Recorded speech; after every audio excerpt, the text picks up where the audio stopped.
So உங்கள் வீட்டில் இந்த மாதிரி ஏதாவது பிரச்சனை, ரொம்ப நாள் கண்டுபிடிக்க முடியாத பிரச்சனை, இப்போ இவங்க வந்து நெக் பெயின் சொல்லிட்டு தான் இருந்திருக்காங்க, பட் இவங்க இதுக்கு முன்னாடி சொன்ன ஷோல்டர் பெயின் யாருமே பார்க்கல, எல்போவில் சில ப்ராப்ளம் இருந்துச்சு.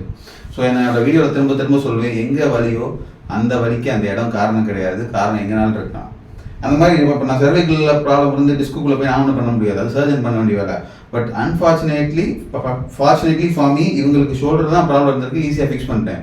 ஸோ இந்த மாதிரி நீங்கள் பெரிய ப்ராப்ளம் நினைக்கிறது சின்ன ப்ராப்ளமாக கூட இருக்கலாம். இந்த இடத்துல நான் அதை தான் பதிவு பண்ணிக்கிறேன். ஸோ சின்ன ப்ராப்ளம், ஆனால் அவங்க பெருசாக மேசிவாக திங்க் பண்ண தொடங்கிடுவாங்க. அதனால தான் இங்கே வந்து சின்ன குழப்பம் வருது. பேஷண்ட்டுமே பாவம் உங்களுக்கு சொல்ல தெரியல. பட் டெஃபினட்டாக மதுரை ஆஸ்டியோபதி கிளினிக் வாங்க, அதுக்கான பதில் கிடைக்குங்கிறதுக்கு இவங்க தான் victims. So myself doctor Satish signing off. இந்த வீடியோ நிறைய பேருக்கு பலனளிக்கிறதுக்காக ஒரு சின்ன வீடியோ கிளிப்பாக எடுத்துக்கோங்க. இதை பாருங்கள், முடிஞ்ச அளவுக்கு ஷேர் பண்ணி விடுங்க. அப்போ தான் இது நிறைய பேருக்கு போய் சேரும். ஏன்னா வழியில் நிறைய பேர் கஷ்டப்பட்டு இருக்காங்க. முடிஞ்ச அளவுக்கு அவங்களுடைய மனசையும் சாந்தப்படுத்தும், செலவையும் கம்மி பண்ணுற மாதிரி எளிமையான ட்ரீட்மெண்ட் ஆஸ்டியோபதி ட்ரீட்மெண்ட். ஸோ எல்லாருக்கும் போய் சேரும்னு நினைக்கிறேன். Myself doctor Satish from Madurai osteopathy clinic. Thank you.